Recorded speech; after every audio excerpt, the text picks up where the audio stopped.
There's something bizarre about sipping your morning coffee while watching 20 strangers in yoga pants greet the sun on your driveway, especially when you're holding a Glock 19 and they don't even flinch. One woman even turned to me and whispered, "Show your energy's throwing off our VYB." I blinked, not out of shock, but because I was debating whether I could legally fire a warning shot or if I should just grab another cup of coffee and let the madness unfold. Welcome to my Tuesday morning. I moved to this neighborhood for peace, that's the irony.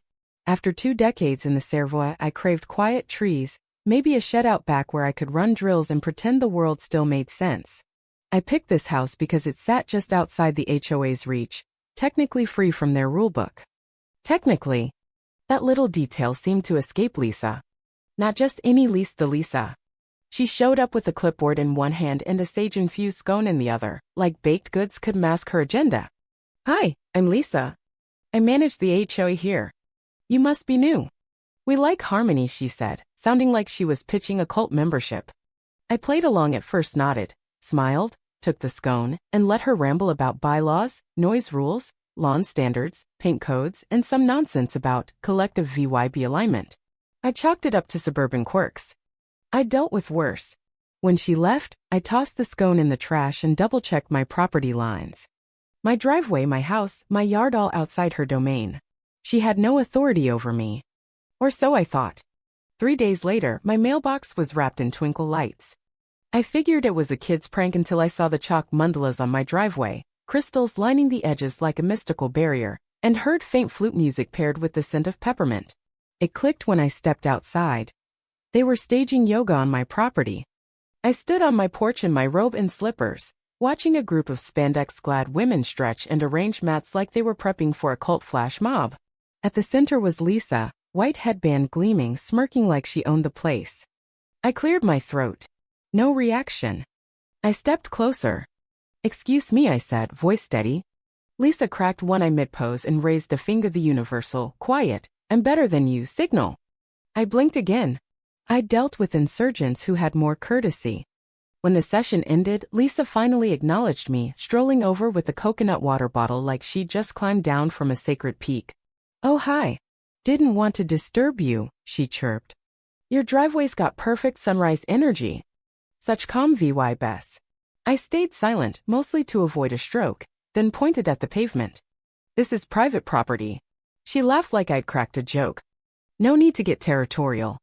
We're all one spiritual neighborhood family." That's when I knew she wasn't rational. She was the ultimate suburban overlord.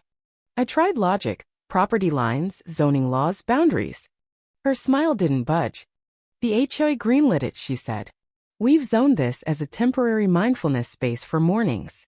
I stared. "I'm not in the HOA." She didn't flinch. "We believe in shared energy.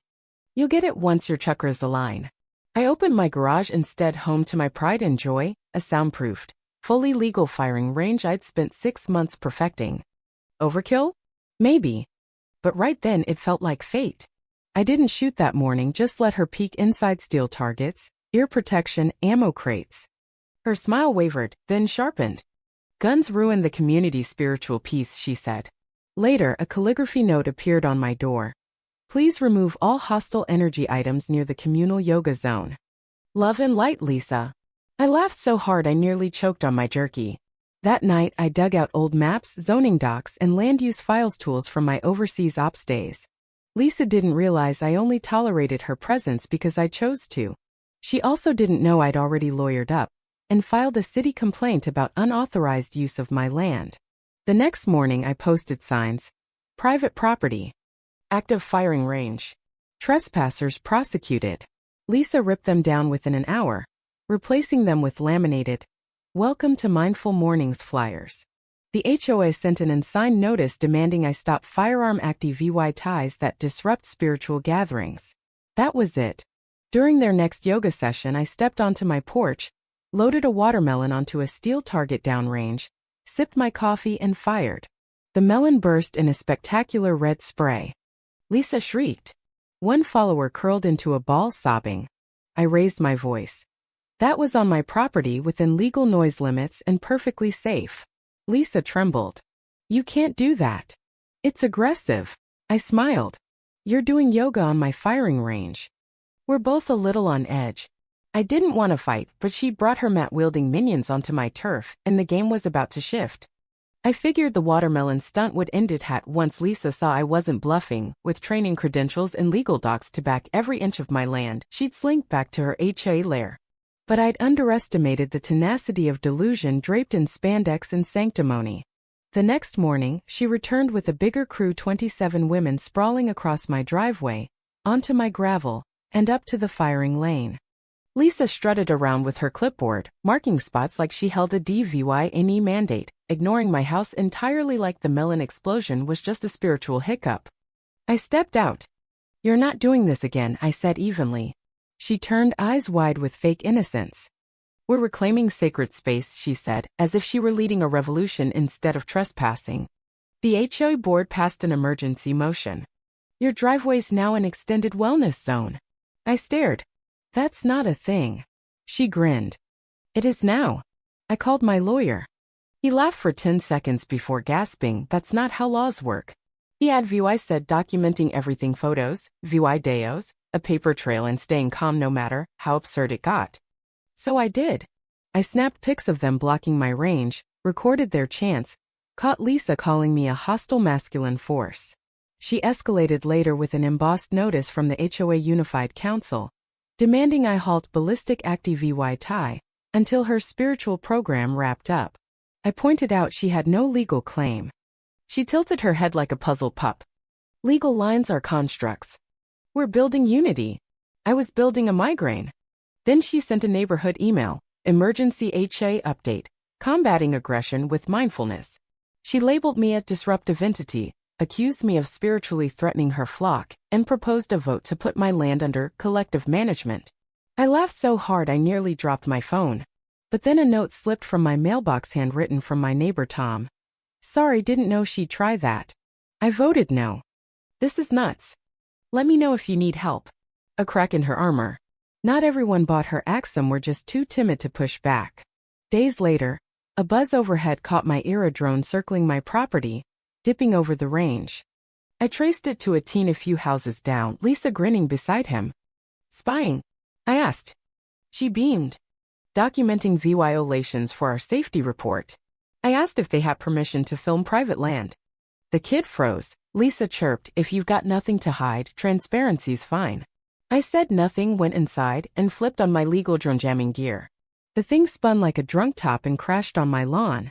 Lisa gasped like I'd torched her shrine. "You attacked it." "That's property damage." I handed it back to the kid. "Tell her to get a warrant next time." That night I reviewed its footage, Lisa trespassing, her unlicensed instructor teaching near live range gear. My lawyer called it gold zoning violations, trespassing, safety risks, maybe an illegal business if she charged for classes. Next morning a county inspector arrived, unmarked car, clipboard, no nonsense. He walked my property line, checked my permits, eyed the soundproofing, and asked about the yoga. I showed him the footage. He scribbled notes, took my complaints, HOA notices, emails, Lisa's spiritual ownership. Clip in said, "You'll hear from us."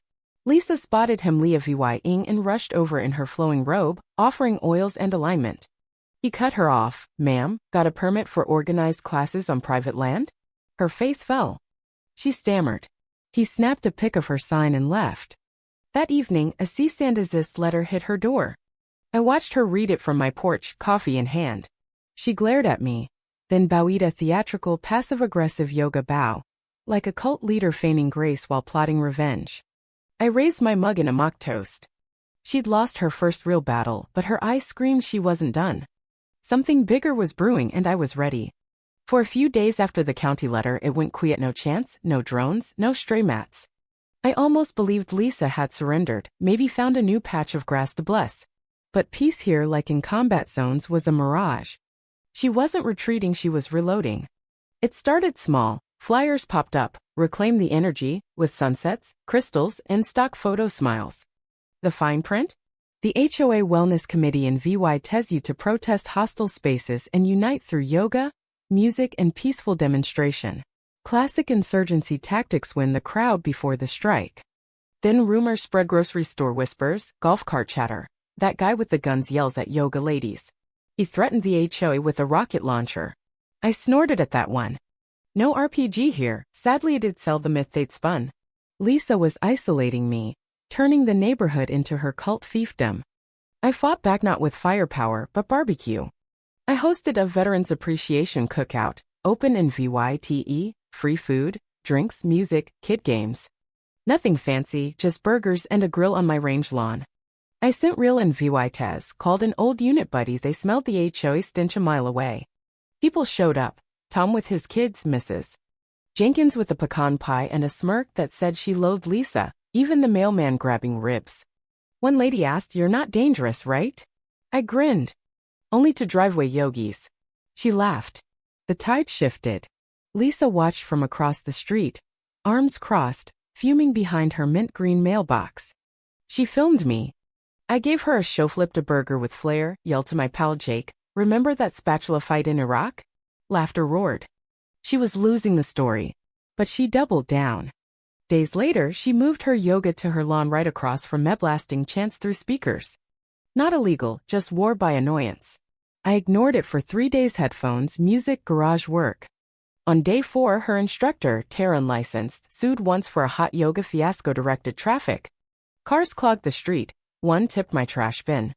Lisa's voice boomed, "Welcome to Sacred Flow Sunday, healing those hurt by neighborhood hostility." I nearly laughed. Hurt? Only her pride took a hit. Then a news crew arrived, cable access, duct-taped mic. They filmed Lisa on her lawn, tossing out toxic masculinity and armed turf. I ducked inside before they caught my gesture. Online, I dug up Tara's past court docs, complaints, no credentials. I sent it to my lawyer with drone clips, event ads, and HOA rules banning unpermitted business. I tipped real reporters too. 3 days later, Zen or scam? Hit the news, Lisa's illegal, risky setup exposed. She melted down, stormed the HOA office, screamed conspiracy. Leaked video showed her raging. The board fractured, overplayed her hand. Next time she trespassed, I had a loud, legal surprise ready. At 7:42 a.m., a knuckle-rapping knock hit my door.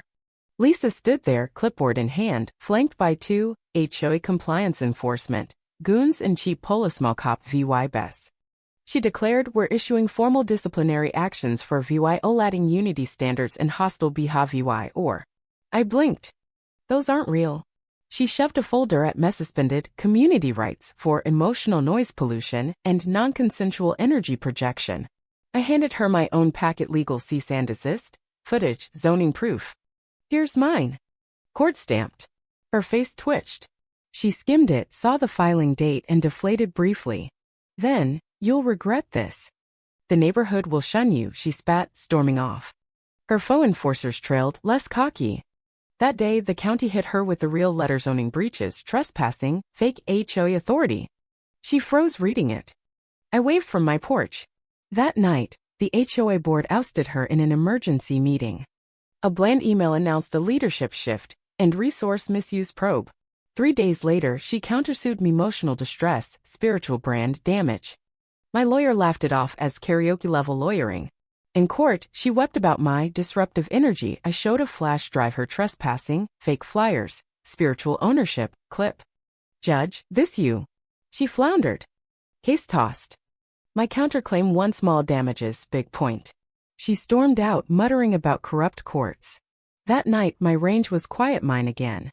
Then my phone buzzed. "See you Sunday." Lisa wasn't done. Sunday dawned too still. I prepped range, checked, cameras live. Mid-morning, a white van rolled in, then SU yoga gear, speakers, chairs. Lisa emerged, robe flowing, blessing my gravel like a prophet. A crowd of 30 gathered. She took a stage at my yard's edge. "We reclaim this for peace," she preached. "This hostile man DVY'd to us." They planted a sign, "HA protected spiritual site." I called the cops, stayed inside, let cameras roll. She started a healing ceremony, Tara with a singing bowl, sage near my hedge, salt around my mailbox. I flipped on my range speaker, gunshot beeps, target clangs. They flinched, ducked. I added military cadence, deep, rattling. Mats toppled, incense fell, chaos bloomed. Lisa yelled, "Don't yield." Too late. Cop arrived, Officer Daniels. I handed him EVI Denke. He checked my property line, escorted her off. She hissed, "This isn't over." It was. Her Sunday stunt went viral, mocked nationwide. The HOA apologized, banned her events. The county slapped her with another cease and desist. She moved her yoga to a goose-infested park. Rumor says one chased her into a pond mid-pose. Poetic. My driveway's empty now. Neighbors wave, bring pie, ask for range tips. I sip coffee, savor the silence I came for. Lisa learned, tangling with a retired firearms instructor's land isn't enlightenment, it's a loud, legal dead end.